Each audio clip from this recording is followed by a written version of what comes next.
Film ഗാരേജിലേക്ക് ഇവർക്കും സ്വാഗതം. മലയാള cinema ഇൻഡസ്ട്രിയിലെ നിർമ്മാതാക്കളുടെ സംഘടനയിൽ നിന്നും വിവിധ സിനിമകളുടെ ബഡ്ജറ്റ് റിപ്പോർട്ട് പുറത്തു വന്നപ്പോൾ ആദ്യം എക്സ്പോസ് ആയത് നമ്മുടെ മെഗാസ്റ്റാറിന്റെ ഡൊമിനിക് ആൻഡ് ദി ലേഡീസ് പേഴ്സ് ബഡ്ജറ്റ് ആണല്ലോ. 8 കോടി ബഡ്ജറ്റ് എന്ന് പറഞ്ഞ അതേ സിനിമയുടെ ബഡ്ജറ്റ് ഏറ്റവും അവസാനം 19 കോടിക്കപ്പുറം എത്തുന്ന ഒരു കാഴ്ചയാണ് നാം കണ്ടത്.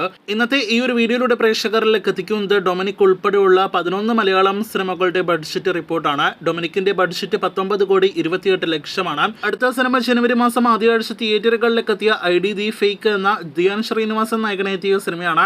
ചിത്രത്തിന് 2 കോടി 47 ലക്ഷം രൂപ ബഡ്ജറ്റ് ഉണ്ട്. മൂന്നാമത്തേത് ജനുവരി മാസം അവസാനം തിയേറ്ററുകളിലേക്ക് എത്തിയ വിനീത് ശ്രീനിവാസന്റെ ഒരു ജാതി ജാതകം ബഡ്ജറ്റാണ്. സിനിമയ്ക്ക് 5 കോടി ബഡ്ജറ്റ് ഉണ്ട് എന്നൊരു റിപ്പോർട്ട് പുറത്തു വന്നിരിക്കുകയാണ്. നാലാമത്തേത് ബേസൽ ജോസഫ് നായകനെത്തിയ പൊന്മാനാണ്. സിനിമയ്ക്ക് 5 കോടിയെല്ലാം തന്നെയാണ് ഏറ്റവും കുറഞ്ഞത് ഒരു ഘട്ടത്തിൽ നാം പ്രതീക്ഷിച്ചത്.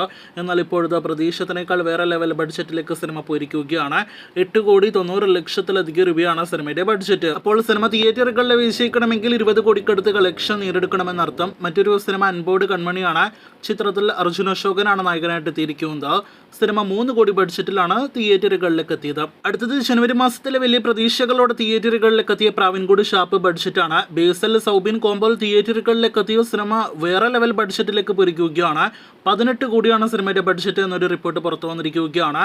അൻവർ റഷീദ് സിനിമ ശരിക്കും ഞെട്ടിച്ചിരിക്കുകയാണ് ബഡ്ജറ്റിന്റെ കാര്യത്തിൽ എന്ന് സംശയം പറയാം. ജനുവരി മാസത്തിലെ ദിലീഷ് പോതൻ നായകനെത്തിയ മലയാളം സിനിമയാണ് സിനിമയുടെ ബഡ്ജറ്റ് റിപ്പോർട്ട് പുറത്തു വരുമ്പോൾ 3 കോടി 50 ലക്ഷം രൂപയാണ് ബഡ്ജറ്റ്. വീഡിയോയിലെ 8ാമത്തെ ബഡ്ജറ്റ് റിപ്പോർട്ട് ജനുവരി മാസം 2ാമത്തെ ആഴ്ച തിയേറ്ററുകളിലേക്ക് എത്തിയ എന്ന് സ്വന്തം പുണ്യാളൻ ബഡ്ജറ്റാണ്.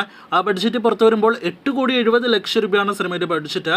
അതായത് മമ്മൂട്ടി ആരാധകർ പറഞ്ഞു നടന്ന ഡൊമിനിക്കിന്റെ ബഡ്ജറ്റാണ് ഈ പറഞ്ഞ എന്ന് സ്വന്തം പുണ്യാളൻ എന്ന ഒരു പള്ളി മേടയിലെ കഥയുമായിട്ട് എത്തിയ പശ്ചാത്തലമാക്കി എത്തിയ സിനിമയുടെ ബഡ്ജറ്റ്. അപ്പോൾ സിനിമകളുടെ ബഡ്ജറ്റ് നമ്മൾ പ്രതീക്ഷിക്കുന്നത് പോലെയല്ല എന്ന റിപ്പോർട്ടിൽ നിന്ന് വ്യക്തമാകുന്നു.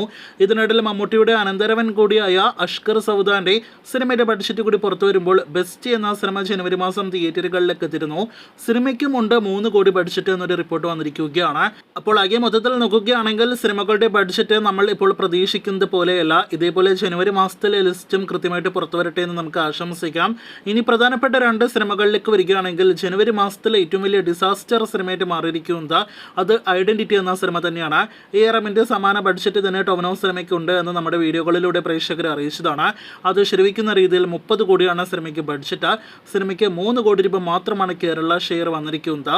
സിനിമ ജനുവരിയിലെ വലിയ ദുരന്തമായിട്ട് മാറിക്കഴിഞ്ഞിരിക്കുന്നു. ഐഡന്റിറ്റി കഴിഞ്ഞാൽ ജനുവരി മാസത്തിലെ വലിയ ദുരന്തമായിട്ട് മാറിക്കഴിഞ്ഞിരിക്കുന്ന മറ്റ് സിനിമകൾ പ്രാവിൻകൂട് ഷാപ്പും ഡൊമിനിക്കുമാണ്. അങ്ങനെ ജനുവരി മാസത്തിലെ സിനിമകളുടെ കൃത്യമായ വെർഡിക്റ്റ് റിപ്പോർട്ട് പുറത്തു വന്നിരിക്കുകയാണ്. ഇനി ഒരേ ഒരു വിന്നർ സിനിമയിലേക്ക് വരികയാണെങ്കിൽ അത് രേഖാചിത്രമാണ് എന്ന് പ്രേക്ഷകർക്ക് അറിവുള്ളതാണല്ലോ.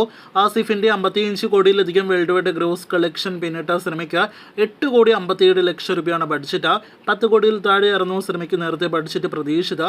ആ ലെവലിലേക്ക് തന്നെയാണ് സിനിമ എത്തപ്പെട്ടിരിക്കുന്നത് എന്ന് സംശയം പറയാം.